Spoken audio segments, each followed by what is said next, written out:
people are willing to go further into debt because of the emotions of the holidays. And we have to understand, when you get emotional and then you're mixing in finances, that doesn't exactly blend well together. If you look at what's happened since last year, you have more than 50 million people that are in credit card debt from last holiday season. So think about how much interest people are paying to the credit card companies over the past year, and they're still not out of it, and they're willing to actually take on more debt. Now, that just simply is not a good financial formula. So people have to understand they have to spend wisely, and they shouldn't be spending the money that they don't have.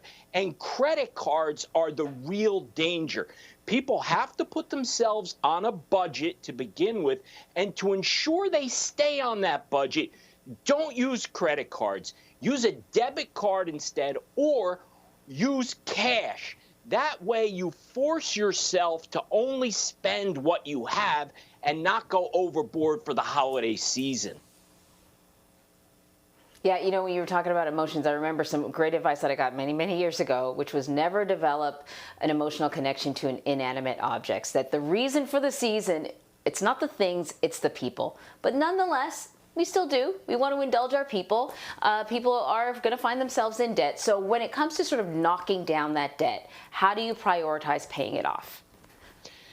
When you're prioritizing how you're going to chip away at debt, you need to organize, first of all of your debt, and then you need to look at the interest rates that are associated with that debt, because you want to make sure that you're taking out that highest interest rate first, because that's what's costing you the most money. Now, of course, you're going to have to make minimum payments across the board unless you want to have significant negative impact on your credit scores. So make the minimum payments, but to the extent that you have some additional dollars to chip away at that debt, you want to take out the highest interest rates first. Mm-hmm. So what's going on with debt collectors during the pandemic? We know that some people are getting a break on, maybe their rent payments or their mortgage payments, but has there been an uptick in debt collection calls during the pandemic? There has been, because what happens right now is companies that have now become creditors are turning to these third-party companies, debt collectors, to go out there and get their money. So there's no emotional attachment that these debt collectors have. Yes, they understand there's a pandemic. They know people are stressed.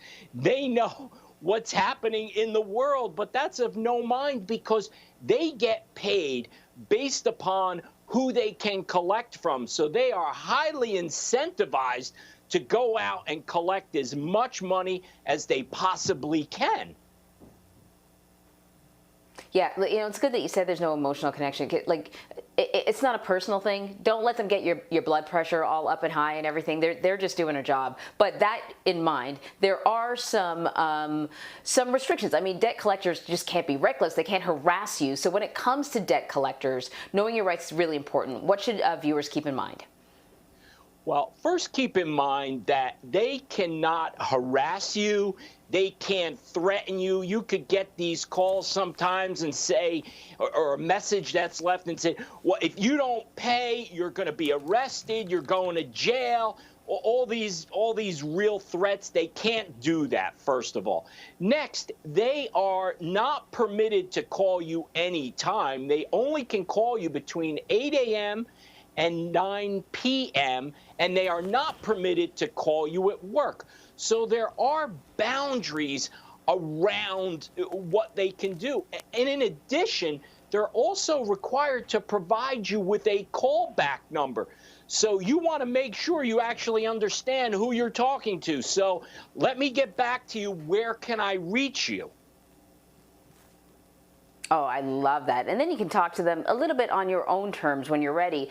Also, remember, everyone, open communication is always important. Call up your bank, call up your credit card company, tell them the situation that you're in. You never know.